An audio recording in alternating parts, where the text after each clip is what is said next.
Génération FM. Generation FM, the best radio. Génération FM. Écoutez, beaucoup de choses. Tout d'abord, merci à la presse.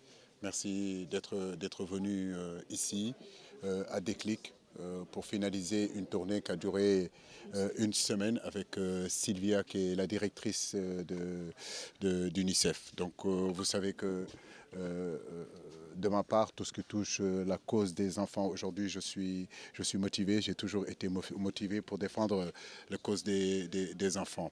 On a commencé à Tambacounda où on a rencontré le gouverneur, on a rencontré des classes passerelles, on a rencontré aussi des élèves, des enfants aujourd'hui adolescents qui sont entrepreneurs à 20 ans. Et puis on est allé à Vélingara, on est allé à Médina Yoro Fula, on est allé à Kolda, tout ça comme je l'ai dit dans la direction de combattre aujourd'hui ces difficultés que vivent en réalité nos jeunes filles, ces difficultés que vivent nos jeunes garçons aujourd'hui dans ces régions-là, qui sont le fait qu'ils ne vont pas assez à l'école, sur un moment donné qu'on s'appelle tout ce qui est certificat de nationalité, tout ce qui est en réalité cette sénégalité qui est très important.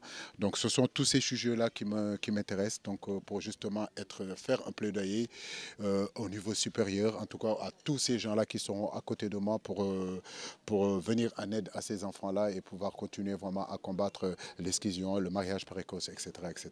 Écoutez, je pense que l'UNICEF travaille aujourd'hui avec ces autorités-là depuis plus de 65 ans ici au Sénégal. En réalité, tout ce qu'on est en train de parler, ce sont justement les préoccupations des autorités. Donc, à travers l'UNICEF, on arrive vraiment à pouvoir poser la main et impacter un peu plus, si vous voulez, faire des missions de sensibilisation.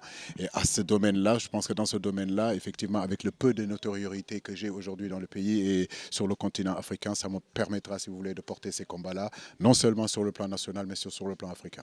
Ça aussi, c'est un autre combat qui s'appelle l'inclusion, parce qu'aujourd'hui, nous parlons des enfants qui vont à l'école normalement, mais on ne parle pas aussi de ces enfants aujourd'hui qui ont un handicap. On ne doit pas les mettre à côté. Ce sont des enfants qui ont aussi des droits comme tous les autres enfants. Aujourd'hui, j'ai pu les rencontrer. Parmi eux, en réalité, il y en a un qui est non-voyant et aujourd'hui qui est deuxième de sa classe ou première de sa classe. Donc, en réalité, c'est pour leur donner un peu plus de confiance, leur faire comprendre qu'on n'est pas loin d'eux, on est à côté d'eux malgré leur handicap. Et maintenant, c'est sensibiliser aussi les enfants, les parents à essayer de faire en sorte d'amener ces enfants-là qui sont handicapés dans les centres pour que justement qu'on puisse les accompagner à réussir dans la vie. L'handicap ne peut pas être un frein à la réussite. Donc voilà un petit peu le combat que l'UNICEF qui est noble, un combat qui est noble et que j'ai envie d'accompagner. Génération FM. Generation FM, the best radio. Génération FM.